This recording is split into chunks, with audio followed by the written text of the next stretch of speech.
Gazans do not lack food. Gaza's humanitarian crisis is that Hamas still wages war and holds 101 hostages in terror dungeons.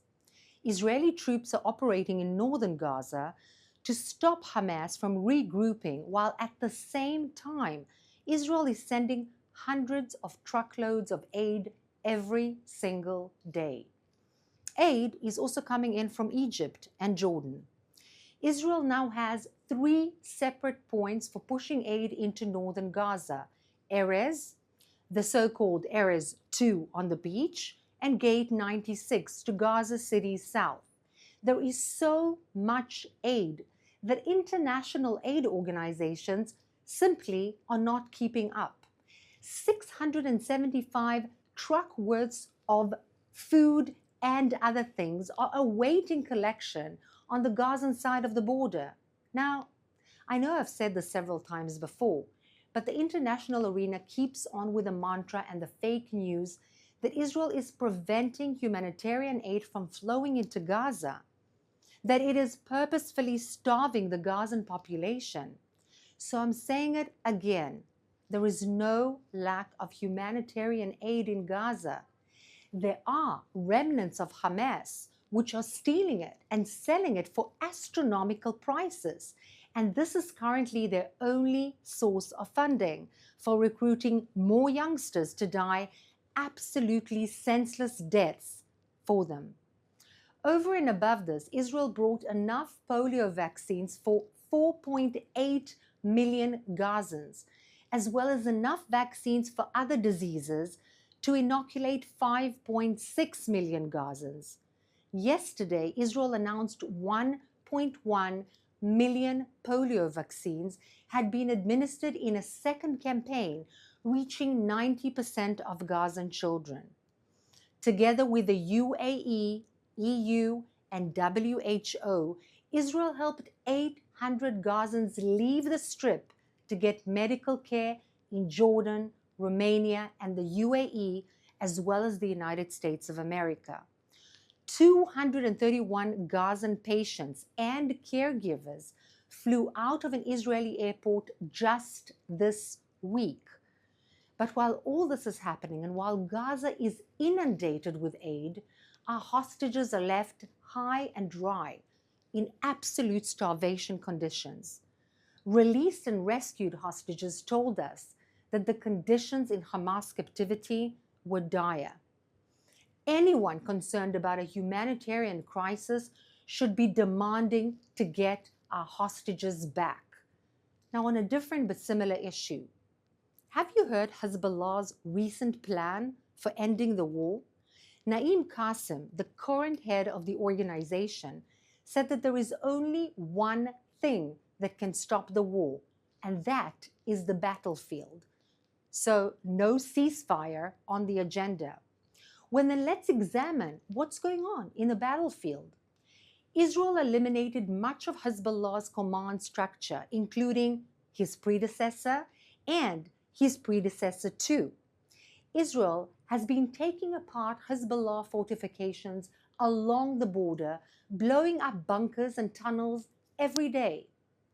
Israel has been striking Hezbollah's weapons and the warehouses in northern Lebanon and Syria, places where many of Hezbollah's terrorists have fled to. In fact, Qasim made his speech not from Lebanon, but from his new headquarters in Iran. It doesn't sound like Hezbollah's new boss is in touch with what's really going on the ground. But other voices in Lebanon are also asking for the war to continue. Lebanon's Christian groups who oppose Hezbollah in the context of Lebanon's sectorial politics say they hope Hezbollah keeps fighting so that Israel destroys every single one of them once and for all. You see, Hezbollah is the face of Iran's occupation of Lebanon. Hezbollah's 16,000 Iranian rockets, missiles, and drones aren't just a threat to Israel, but to the Lebanese themselves.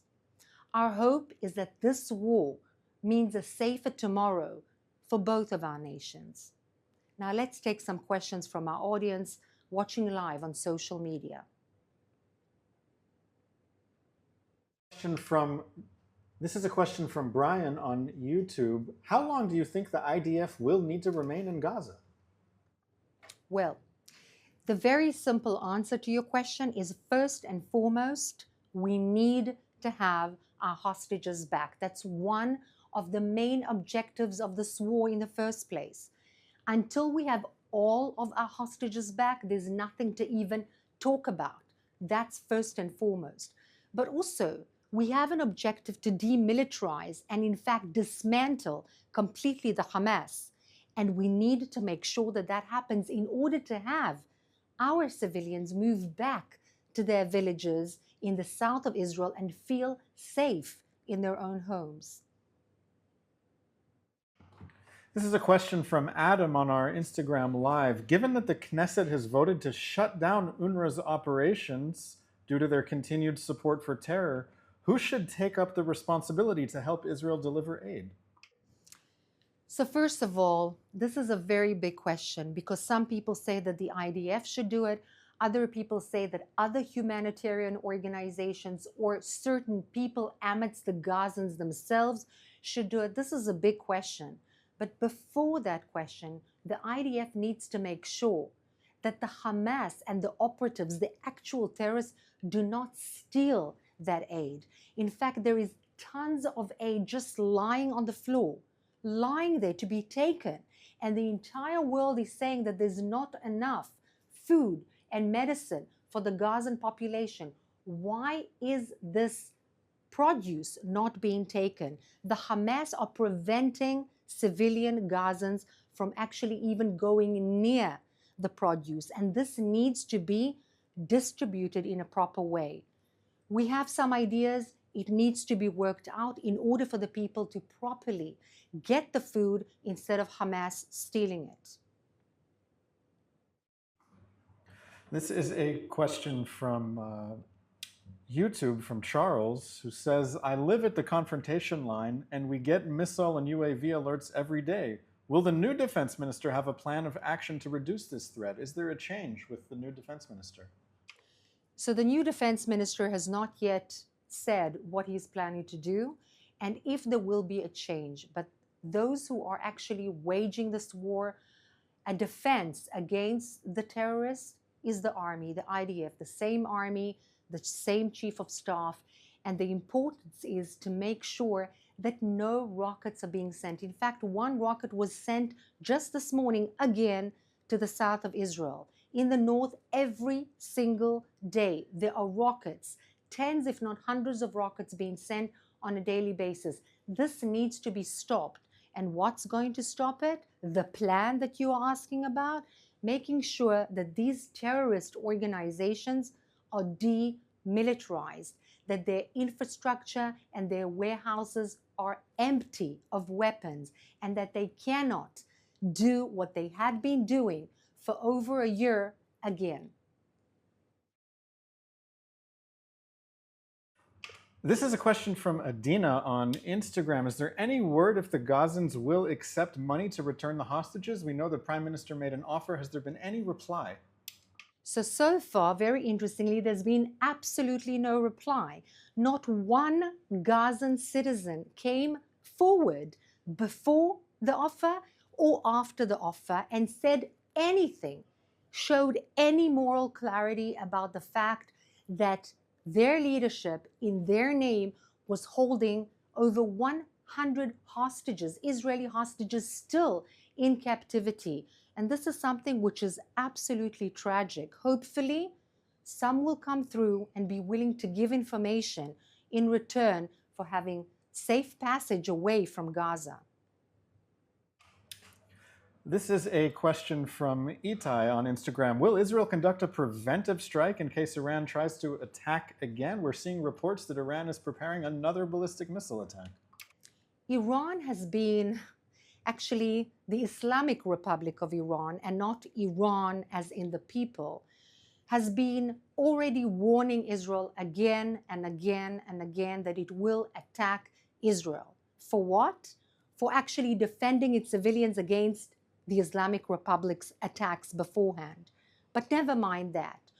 We will deal with any threat that comes to attack Israeli civilians, whether it's the Islamic Republic itself with its ballistic missiles, or whether it's the proxies or the arms of that Islamic Republic in the face of what we are seeing. It may be the Hezbollah, it may be Hamas or other proxies. But Israel will strike back. Is it going to do a preemptive attack or not? We have to wait and see. We cannot talk about it beforehand. This is our last question today. What are you expecting from the incoming Trump administration as far as policies toward Israel? Well, thank you for asking that. In fact, very importantly, we need a strong hand vis-a-vis the region. The region and the partners need to feel, the role players in the region need to feel that there is a strong hand and care for the region to be stable. And one example happened just 1 or 2 days ago.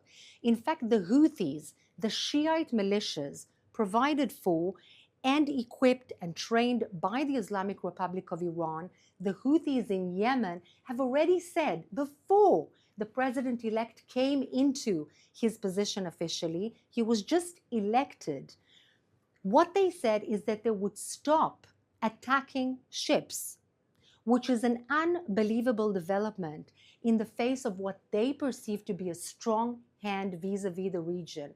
And that's exactly what role players in the region need to feel and see. The region is unstable. It needs stability for the well-being of the people, not only for Israel, but for Israel's neighbors as well.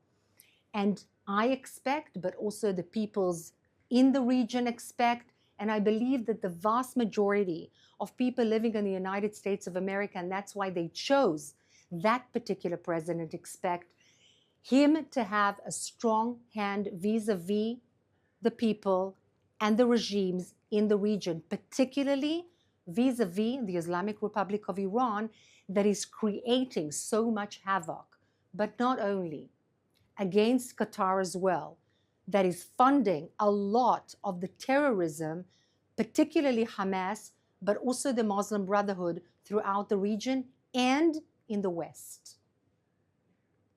Thank you so much. That's all we have time for, unfortunately. But thank you for tuning in. And we'll be back, as always, tomorrow at 3 p.m. Israel time. Thank you.